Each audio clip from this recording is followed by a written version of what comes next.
안녕하세요. 만나뵙게 되어 기쁘고 또 이렇게 같이 말씀을 나누게 되어서 감사하고 영광으로 생각합니다. 사실 처음 두 번째 온 거죠. 근데 이렇게 이 자리에 섰지만은 뭐 고향에 온 것 같고 마음이 편하고 이렇게 낯설지 않은 어떤 그런 생각이 들고 오늘 찬송도 너무나 감사하고 뭐 여러 가지 면에서 하여튼 감사드립니다. 이제 8월 중순이 넘어가니까 그 더웠던 더위가 이제 물러가고 오늘 이제 시원한 바람이 이제 점점 이제 불어오고 또 9월이면 또 이제 가을이 오겠죠. 너무나 빨리 돌아가는 이 세상 속에서 이렇게 변함없이 우리에게 하나님의 가을을 주시고 또 겨울을 주시고 되게 안정감을 주는 또 우리에게 약간 마음의 어떤 우리를 잡아주는 우리의 틀을 잡아주는 어떤 그런 요소가 되는 것 같습니다. 영상을 본 것과 우리 말씀이 조금 대조가 되는데 아마 결론은 같겠죠. 근데 오늘 말씀 제목은 이제 으뜸이 되려면 이렇게 했는데 사실은 이제 제가 말씀을 다 내용 전체를 정리하지 않고 본문만 정하고 있다가 말씀을 드려서 으뜸이 되려면 이렇게 했는데 좀 마음에 들지 않았어요. 그래서 조금 이제 말씀을 다 이렇게 정리하면서 너희는 그렇지 않아야 한다. 이제 이런 제목으로 좀 고치고 싶었습니다. 근데 이제 전달을 못 드렸는데 너희는 그렇지 않아야 한다. 이런 제목으로 말씀을 나누고 싶습니다. 복음서에 보면 예수님이 예루살렘에 몇 번 올라가시는 기록이 나옵니다. 근데 이제 오늘 말씀은 마지막으로 예루살렘에 올라가시는 길이에요. 그래서 올라가셔서 십자가에 이제 돌아가시게 되는 그런 과정 가운데 이제 나누신 이제 말씀입니다. 그래서 오늘 이 시간에는 한번 그 예수님이 예루살렘 올라가시면서 이제 제자들과 나눴던 그 대화, 그 장면을 우리가 상상해 보면서 예수님 무슨 말씀을 하셨고 또 뭘 가르치셨는지 또 우리에게 뭘 부탁하시는지 한번 같이 나누면 좋겠다 생각이 듭니다. 예수님이 올라가실 때 12제자를 따로 이제 사람들도 많이 있지만 12제자를 따로 데리고 올라가시면서 이제 12제자에게만 말씀을 하십니다. 이제 예루살렘에 우리가 간다. 그런데 이제 예루살렘에 가면 대제사장과 서기관들이 나를 붙잡아서 내가 이제 붙잡혀가지고 사형 판결을 받을 거다. 그리고 이제 로마 병정들에게 이방인들 로마 병정들에게 넘겨지게 되면 그들이 조롱하고 채찍질하고 십자가에 못 박아 죽일 것이다. 이제 그렇게 말씀하시면서 그러나 3일 만에 내가 살아나겠다 이렇게 얘기하십니다. 예수님이 예루살렘에 올라가시는데 무슨 일이 일어날 것인지를 다 알고 계셨어요. 좋은 일이 일어나는 게 아니라 정말 무시무시한 일이 예수님 자신에게 일어난다는 것을 알고 계셨습니다. 아주 구체적으로 알고 계세요. 채찍질 할 거다, 조롱을 할 거다, 그 다음에 십자가에 못 박혀 죽을 거다. 이게 구체적으로 다 알고 계셨지만 예수님은 예루살렘을 향해 올라가십니다. 예수님이 가시는 방향은 항상 하나님의 뜻을 향하고 있었습니다. 하나님의 뜻을 실현하기 위해서 항상 순종의 발걸음을 내디디셨던 거죠. 그 길에 설령 죽음이 있다 할지라도 고난이 있다 할지라도 하나님의 뜻이 거기 있다면 항상 그곳으로 나아가셨습니다. 그 발걸음 속에서 이 12제자를 데리고 가시면서 이렇게 일어날 일을 말씀하십니다. 내가 죽을 것이고 3일 만에 부활할 거다. 근데 이 부분에 대해서 제자들의 반응이 없어요. 본문에 보면 그냥 말씀하시고 난 다음에 그때에 하고 20절에 연결되는데 내가 3일 만에 살아나리라. 그랬더니 20절에 그때에 세베대의 아들 어머니가 그 아들을 데리고 예수님께 나와서 절합니다. 그러니까 굉장히 무거운 말씀인데 제자들이 아무런 반응이 없는 거예요. 물론 이제 예수님이 두 번 더 그 앞에서 마태복음 16장에서 또 17장에서 두 번 내가 십자가에 못 박혀 죽을 거다 예루살렘에서 말씀하셨어요. 그리고 이번에 이제 세 번째 말씀하시는 말씀이에요. 어떤 음성으로 이 말씀을 예수님이 하셨을까? 또 어떤 마음으로 제자들에게 이 말씀하셨을까?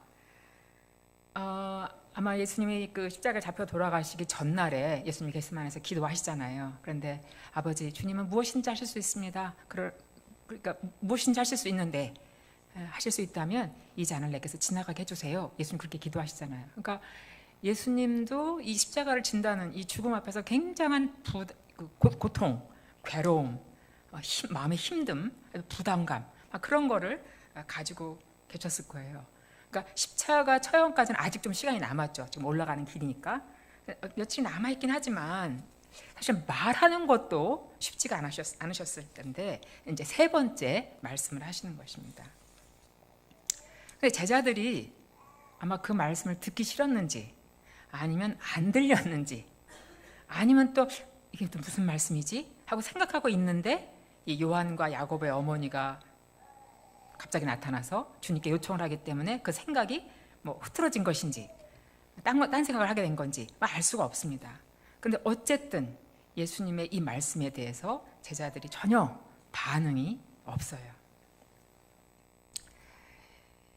그 예수님의 삶에서 예수님의 사역에서 아마 가장 중요한 가장 정말 뭐랄까 핵심이 되는 그런 사건을 예수님이 말씀하셨지만 제자들이 아마도 그 중요성을 이해하지도 못했고 알지도 못했고 그러면서 요한과 야고보의 어머니의 요청에 예수님의 말씀이 이제 묻혀버리고 맙니다. 그리고 그 주제 대화의 주제가 다른 걸로 넘어가고 있는 걸 볼 수가 있습니다.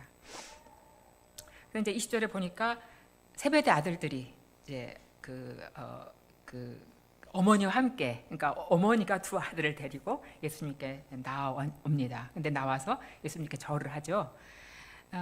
예수님께 무릎을 꿇고 절을 하는데, 이제 그러니까 예수님이 뭘 원하냐 하고 물으셔요. 그러니까 이제 예수님께 대답하기를 나의 이 두 아들을 주님의 나라에서 하나는 주님의 우편에, 하나는 주님의 좌편에 앉으라고 말씀해 주십시오라고 이제 얘기를 합니다. 그 어머니의 요청이 되게 흥미롭죠. 이 어머니는 되게 예수님이 어떤 분인지 알고 계셨어요. 예수님 앞에 절했다든가, 그러니까 무릎을 꿇었다든가, 또 당신의 나라에서 이런 표현을 보면 예수님이 메시아이시구나 알고 있었고 또 믿고 있었다고 보여줍니다. 그리고 또 한 가지는 당신의 나라에서 내 아들들이 당신의 오른편, 당신의 좌편에 앉으라고 말하면 좌의정과 우의정이 되게 해달라고 말씀해 주십시오라고 이제 요청을 해요. 그러니까 어머니는 예수님이 하나님 나라의 왕이시고 권세를 가지고 계신 분이라는 것을 알았어요. 아마 예수님의 가르침을 듣거나 또 예수님이 말씀만 하실 때 기적이 일어나죠. 그런 기적들을 다 아마 이제 보면서 말씀만 하셔도 놀라운 일이 일어날 수 있는 그런 왕이시구나. 그래서 여기도 뭐라고 말하면 내 아들이 당신의 좌편에, 당신의 우편에 앉으라고 말씀해 주십시오. 그렇게 요청합니다. 앉게 해 주십시오라고 하는데 앉으라고 말씀만 하십시오. 명령만 내리십시오. 이렇게 얘기를 해요. 어머니는 예수님에 대해서 상당한 이해를 가지고 있었고, 그 다음 예수님을 이제 예수님을 알고 믿고 있었다는 것을 보여줘요. 근데 이제 한 가지 우리가 여기서 이 장면에서 우리가 보는 건 예수님이 어떤 분인지 알고 믿었지만 이 어머니에게 가장 중요한 것은 두 아들이었어요. 예수님이 왕이시고 말씀만 하시면 뭐든지 되는 그런 권세를 가진 분이라면 가장 부탁하고 싶은 것이 뭐냐? 두 아들의 진로, 두 아들의 출세와 부귀와 안정이었어요. 예수님이 어떤 분이라는 것을 알았다면 이 요청은 당연한 요청일 수 있습니다. 자식을 사랑하는 어머니들, 모든 어머니들의 아마 요청일 거예요. 여기서 우리가 이제 볼 수 있는 게 뭐냐면 어머니는 예수님에 대한 믿음을 가졌지만 그 믿음은 예수님은 권세를 가지신 왕이시니 내가 도움을 요청할 수 있는 분, 내 자식을 위해 도움을 줄 수 있는 분, 거기까지였어요. 어머니에게 가장 중요한 분은 예수님이 아니었고 두 아들이었습니다. 예수님이 자신이 죽게 될 것이다, 그리고 다시 살아나게 될 것이다, 가장 중요하고 핵심적인 말씀하셨지만 어머니는 안 들으셨어요. 예수님의 일에는 관심이 없었고 자신의 두 아들의 출세, 또는 안정, 진로, 여기에 온 관심이 집중되어 있는 것을 보게 됩니다. 예수님이 이전에 어떤 말씀을 하시냐면 마태복음 10장에 보면 이런 말씀하세요. 아버지나 어머니나 어머니를 나보다 더 사랑하는 자는 내게 합당하지 않다. 아들이나 딸을 나보다 더 사랑하는 자도 내게 합당하지 않다. 자신의 십자가를 지고 나를 따르지 않는 자도 내게 합당하지 않다. 자기의 목숨을 얻는 자는 잃을 것이고 나를 위하여 자기 목숨을 잃는 자는 얻으리라 이렇게 말씀하십니다. 예. 그러니까 나보다 부모를 더 사랑하는 자, 나보다 자녀를 더 사랑하는 자, 자기 십자가를 지지 않는 자, 말하자면 나보다 자기를 더 사랑하는 자, 자신을 더 사랑하는 자, 이런 사람들은 다 주님에게 합당하지 않다고 말씀하십니다. 이미 하셨습니다, 사실은. 예. 근데 어머니는 이 말씀에 의하면 예수님께 합당하지 않은 사람이죠. 예. 그럼 예수님 앞에 이제 이런 요구를 하시니까 예수님이 대답을 하세요. 아, 너희가 무엇을 요청하는지 알지 못하고 있구나. 내가 마시려는 잔을 마실 수 있겠느냐. 세베대 아들들이 대답을 해요. 이제 어머니가 그렇게 요청을 하신 거에 대해서 예수님이 대답을 하시니까 이제 대답하시면서 마실 수 있는 자, 내가 마시려는 잔을 마실 수 있겠냐. 그러니까 세베대의 두 아들들이 우리가 마실 수 있습니다라고 얘기를 합니다. 예수님이 그들에게 말씀하시길, 그래, 너희가 내 잔을 마실 것이다. 그러나 내 좌우편에 앉는 것은 내가 주는 것이 아니다. 내가 주는 것이 아니라 내 아버지께서 주시는 것이다. 누구를 위해서 예비하셨든지 아버지께서 정해놓으신 사람에게 아버지가 주실 것이고 그들이 받을 것이다 라고 말씀하십니다.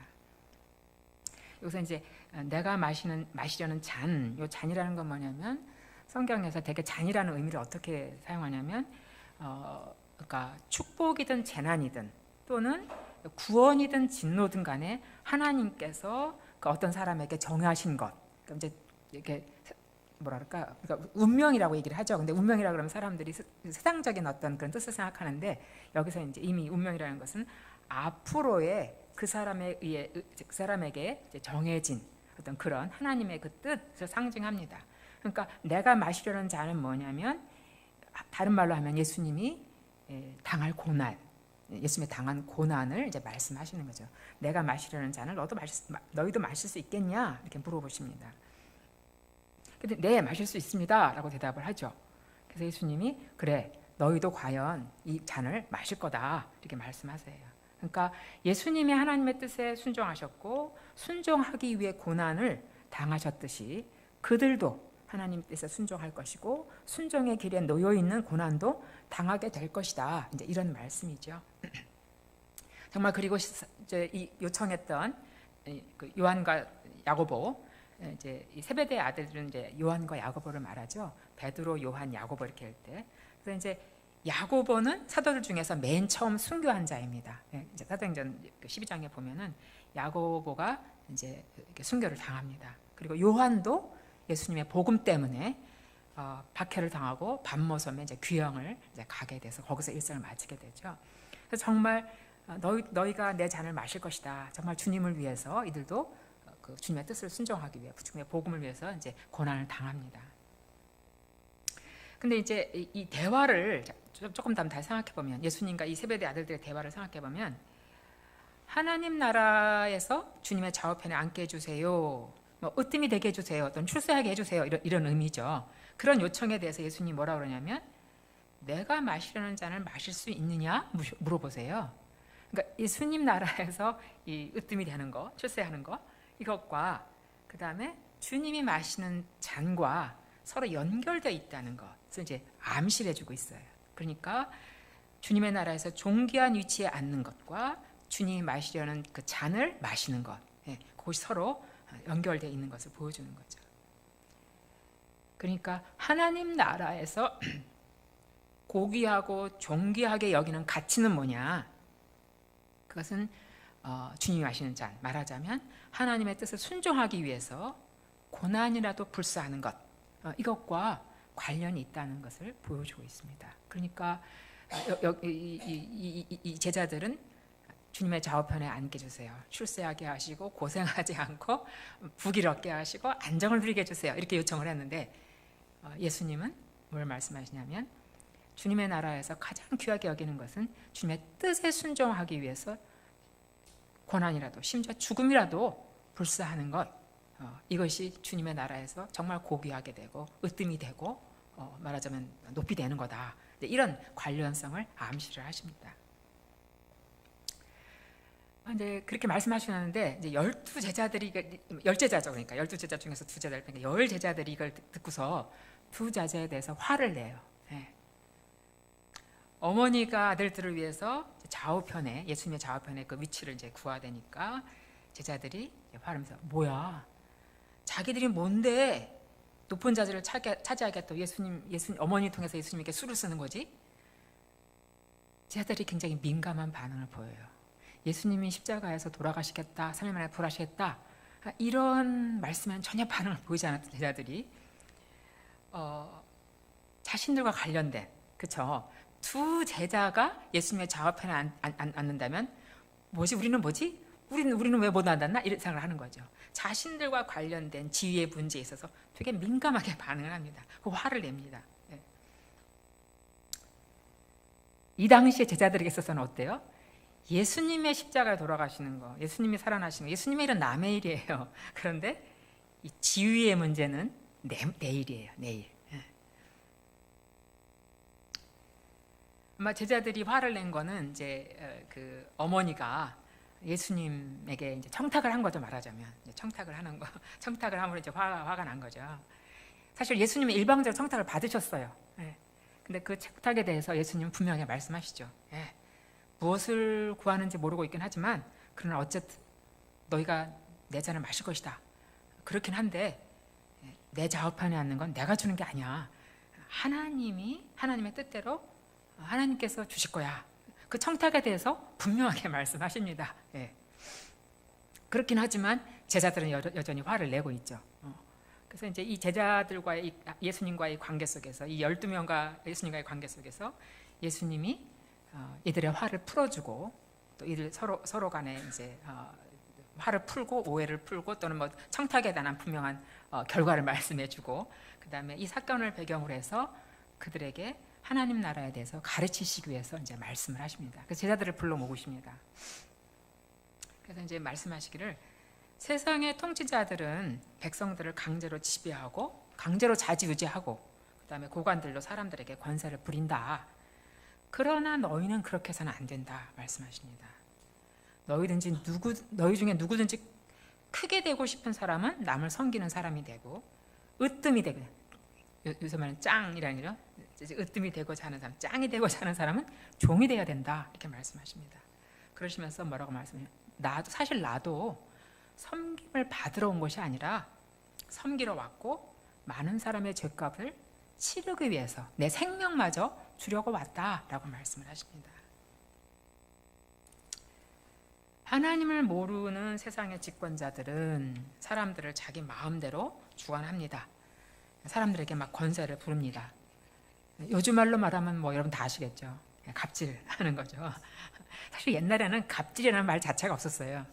왜? 의의 주권자들은 마음대로 사람들을 부리고 권세를 뭐 내세우고 그런 권한이 있다고 여겼습니다.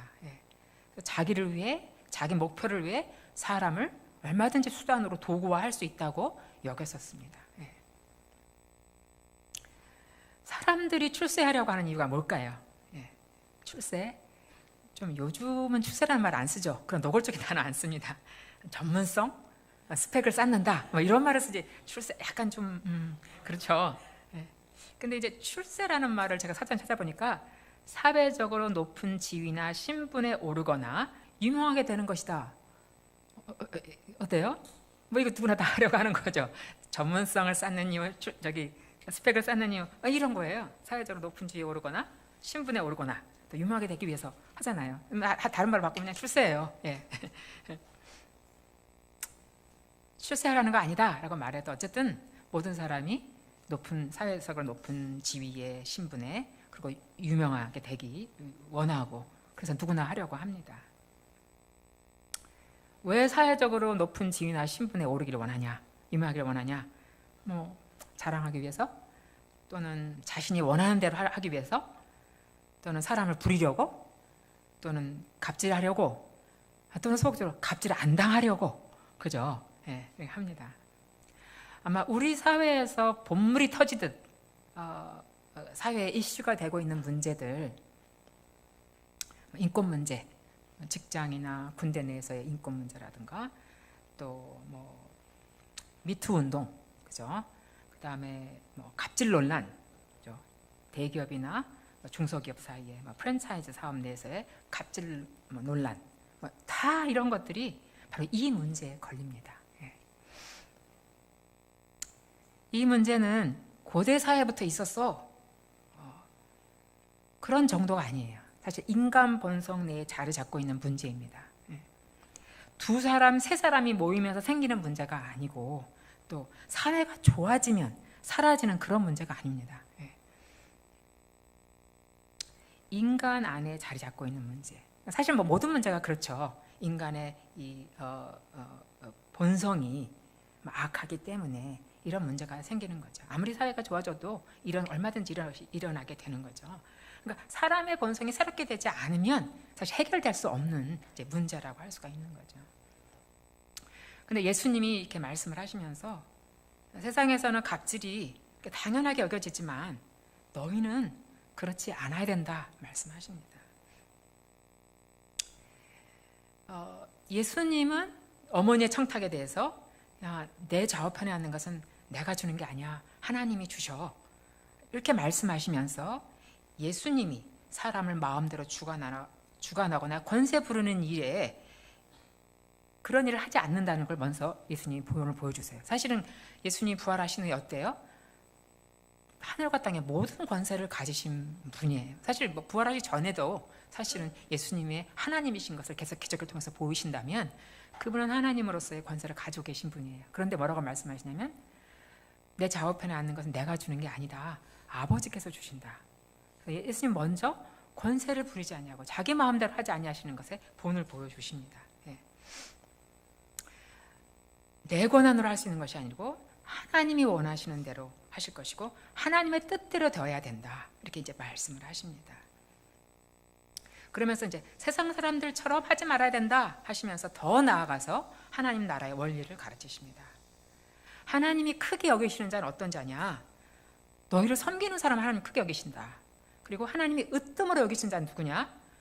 너희의 종이 되는 사람이다. 너희는 사람을 주관하거나 권세를 부리지 않아야 할 뿐 아니라 도리어 섬기는 자가 돼야 되고 종이 돼야 된다. 나도 섬김을 받지 않고 종이 되어서 너희를 섬기고 목숨까지도 많은 사람의 대성물로 주려고 오지 않았느냐 이렇게 말씀을 하십니다. 예루살렘을 향한 예수님의 발걸음의 끝은 뭐예요? 섬김이고 죽음이었어요. 예루살렘을 향해서 나아가시는 그 발걸음에는 결국 죽음이죠. 예루살렘에서 죽음이 기다리고 있었잖아요. 예수님의 발걸음의 마지막 종착역이 어디냐? 섬김과 죽음이었다는 거예요. 이 말씀에 예수님은 우리에게 본을 보여주고 계십니다. 본을 보이시면서 앞서가시고 계십니다. 사람을 수단으로 여기고 도구화하는 것, 나를 위해서 나의 목표를 위해서 사람을 도구화하는 것과 사람을 섬기는 것, 이것이 바로 세상과 교회가 다른 점입니다. 사실 세상과 교회는 목표도 다르고 방법도 다르고 기준과 관점도 다 다릅니다. 얼마큼 다르냐? 정반대예요. 정반대. 180도 다르죠. 사실 이제 오늘 20장의 말씀을 봤지만 마태복음 19장에 보면 19장 30절에 보면 이런 말씀이 있어요. 그러나 먼저 된 자라서 나중되고 나중된 자라서 먼저 될 자가 많으니라. 이렇게 말씀이 있으시고 또 20장에서 보면 16절에 그런 말씀, 우리가 본 말씀 바로 앞에 이와 같이 나중된 자라서 먼저 되고 먼저 된 자라서 나중되리라 이렇게 말씀하세요. 그러면서 같은 맥락에서 오늘 말씀은 뭐예요? 큰 자가 되고자 하는 자는 섬기고 장이 되려고 하는 자는 종이 되라 이렇게 말씀하세요. 아까 우리가 봤던 마태복음 10장 말씀에서도 뭐라 그래요? 목숨을 얻는 자는 잃을 것이고 잃는 자는 얻을 거다 이렇게 말씀하세요. 먼저 된 자가 나중되고 나중된 자가 먼저 되고 목숨을 얻는 자는 잃고 목숨을 잃어버리는 자는 얻고 큰 자는 섬기고 장은 종이 되고 세상과 교회, 세상과 하나님 나라의 기준과 관점은 정반대예요. 물론 목표도 방법도 정반대입니다. 정말 거꾸로 세상이라고 볼 수가 있겠죠. 제자들과 어머니 어떻습니까? 예수님이 하나님 나라의 왕이십니다. 메시아입니다. 다 알고 믿었어요. 이해했어요. 그러나 여전히 자신이 원하는 것, 자신이 소중하게 여기는 것, 자신들의 생각으로 충만한 사람들이었어요. 하나님의 뜻을 향해 나아가시고 그 길에 고난과 죽음이 따른다 할지라도 끝까지 하나님의 뜻에 순종하고자 하시는 예수님의 마음, 예수님의 중심은 사실 알지 못했던 것을 우리가 볼 수 있습니다. 아유, 예수님 3년 동안 뭐 하신 거예요? 이런 사람들과 함께 하셨어요? 네, 우리가 그런 생각이 들잖아요. 이 제자들과 어머니를 보면. 네. 우리의 모습과 많이 다르지 않다고 생각이 듭니다. 네. 우리는 어떤가? 네. 우리는 주님께 합당한가? 예수님의 마음의 중심을 알고 예수님을 따르고 있는가? 예수님이 왕이시라는 거 이해하고 메시아라는 것을 내가 믿고 있지만 여전히 내가 원하고 내가 소중하게 생각하고 나 중심으로 나 생각으로 가득 차 있는 자는 아닌가? 사실 우리가 세상에 살면서 그 세상의 기준과 방법이 그럴싸한 문화라는 이름으로, 그죠? 뭐 좋아 보이고 편리하고 이런 이름으로 쓰나미처럼 우리에게 몰려옵니다. 우리의 삶에 우리의 생각과 행동을 사실 휘몰아쳐 가는 것이 현대의 삶입니다. 그럴 뿐 아니라 우리 본성은 어때요? 우리 본성 사람들과 달라지는 거 되게 두렵죠. 그리고 내 속에서 내가 원하는 거 하고 싶고 유명해지고 싶고 높은 지위를 갖고 싶고 다 우리가 가지고 있는 본성이 있습니다. 그러니까 우리의 적은 안팎에 있어요. 세상에서 세상을 따르라는 세상의 기준과 방법과 목표와 그 문화라는 휴머니즘이라는 그런 그 강력한 적이 밖에도 있고 또 우리 안에는 어떻습니까? 끊임없이 우리의 것을 추구하고자 원하고 우리가 원하는 것을 갖고자 원하는 우리의 그 악한 본성이 우리 속에 있어서 사실 우리의 적이 안과 밖에 있습니다. 그래서 이 세상에 휘몰아치고 있는 이 문화라는 이름과 우리의 본성이 손을 잡고 짝짝꿍을 하게 되면 그쵸? 쉽게 넘어갑니다. 세상 사람처럼 살 수밖에 없습니다. 그러나 주님은 뭐라고 말씀하세요? 너희는 그러지 않아야 한다 말씀하세요. 주님을 따라가는 길에 세상에 거슬러서 세상에 정반대로 갈 때 날마다 죽을 것 같죠. 날마다 죽어야 돼요. 사도행전 말하기를 날마다 죽노라 말씀하십니다. 죽지 않으면 예수님 따라갈 수가 없어요. 우리는 매일 이 두 길에서 선택을 합니다. 선택을 해야 합니다. 믿음의 여정이라는 것은 뭐냐? 인생을 살아갈 동안 이 두 사이에서 끊임없이 선택을 받는 것이 믿음의 길이에요. 근데 이때 뭐예요? 주님의 길을 선택하는 것이 믿음입니다. 예수님을 믿고 나서 예수님을 다 알고 예수님을 따라가겠다 하는 그런 생각을 하고 그런 매일을 살아가지만 그러나 매일 실전적으로 정말 매일매일 두 개의 길 속에서 우리는 선택을 해야 합니다. 죽는 것 같지만 살아나는 길이고 사는 것 같지만 죽게 되는 길, 이 두 개의 길 속에서 선택을 해야 되는데 매일 우리가 이 죽는 것 같지만 살게 되는 주님의 길을 선택해야 되는 것이 우리 믿는 크리스찬들의 매일매일의 삶의 과제다라고 할 수 있겠죠. 사람을 섬기는 것은 이제 그 사람이 하나님의 뜻대로 하도록 돕는 것이라고 할 수 있어요. 사람을 섬기는 것은 그 사람의 있는 모습 그대로를 인정하는 것에서부터 시작을 합니다. 그 사람보다 더 많이 알고 더 많이 이해하지만 그 사람의 눈높이로 내려와야 돼요. 그래서 내 것을 강요하지 않고 그가 스스로 하게 하고 그가 하는 것만큼 인정하고 할 수 있도록 격려하고 도와주고, 그래서 내 기준을 포기하고 내 성질을 죽이고 참고 도움을 주어야 합니다. 또 도움을 줄 때도 적절한 때에 적절한 말로 도와줘야 합니다. 여러분 많이 해보시죠? 어떻습니까? 열불 나죠? 야 정말 되겠냐? 열불 납니다. 못합니다.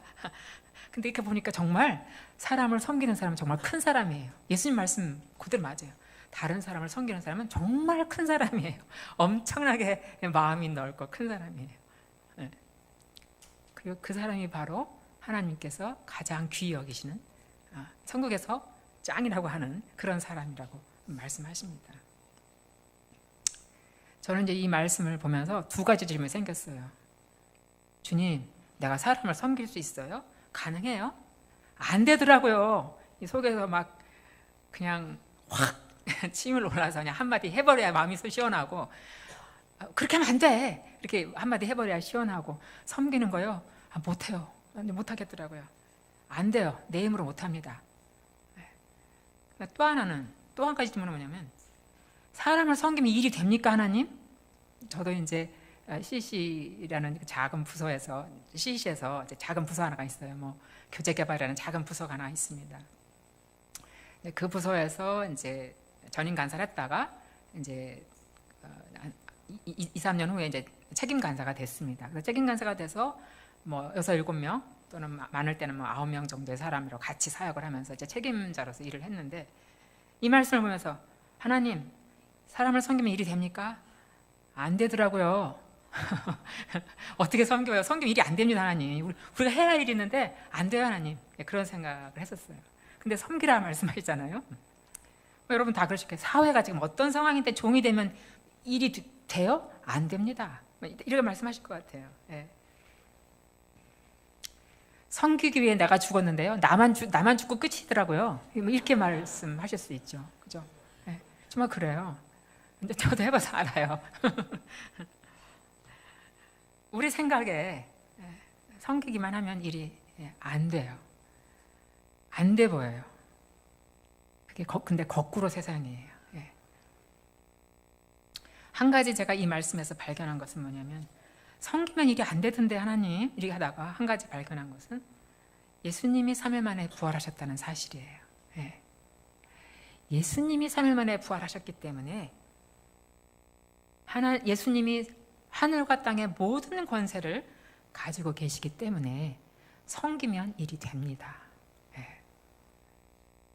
하나님이 일을 이루십니다. 하나님이 이 세상에서 허용되지 않는 것, 폐기되어야 할 이론을, 폐기되어야 할 사상을 우리에게 명하시겠어요? 아니에요. 내 힘으로 섬기지 못하지만 성령께서 주시는 하나님의 사랑, 성령께서 내 마음에 부어주시는 사랑과 또 주님이 주시는 지혜로, 성령의 지혜로 우리가 섬길 수 있습니다. 그래서 우리가 죽어야 돼요. 날마다 자신을 쳐서 복종시키면서 죽어야 돼요. 죽게 되면 섬길 수 있어요. 또 하나는 일이, 내가 섬기면 일이 안 될 것 같아요. 그런데 하나님이 하세요.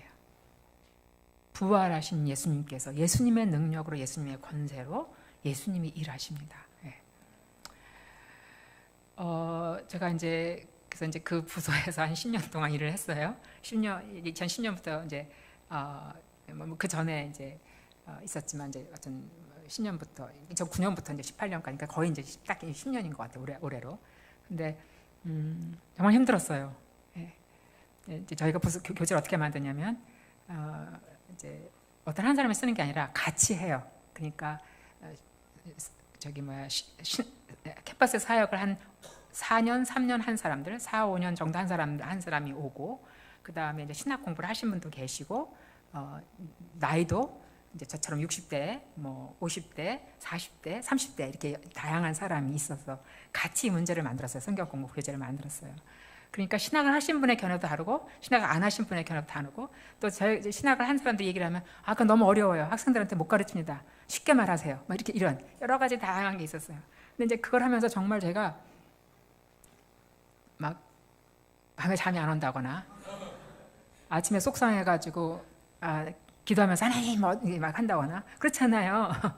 같이 이제 저희가 자유롭게 얘기를 나누면서 하는데 뭐 제가 말해도 거침없이 그거 아니에요 간사님 이렇게 하여튼 그 나름대로 하나님 같은 위치에서 섬기면서 근데 하다 보니까 그게 아니면 어떤 사람의 의견을 냈어요. 근데 그 사람의 그게 아니면 그거 아니에요 말을 해야 돼요. 근데 사람들이 다 말 안 하고 있어요. 내가 아니에요라고 말하면 저 사람하고 나랑 별로 관계가 안 좋아져. 감정이 불편해져. 그러니까 누가 말해야 돼요? 제가 말해야 돼요.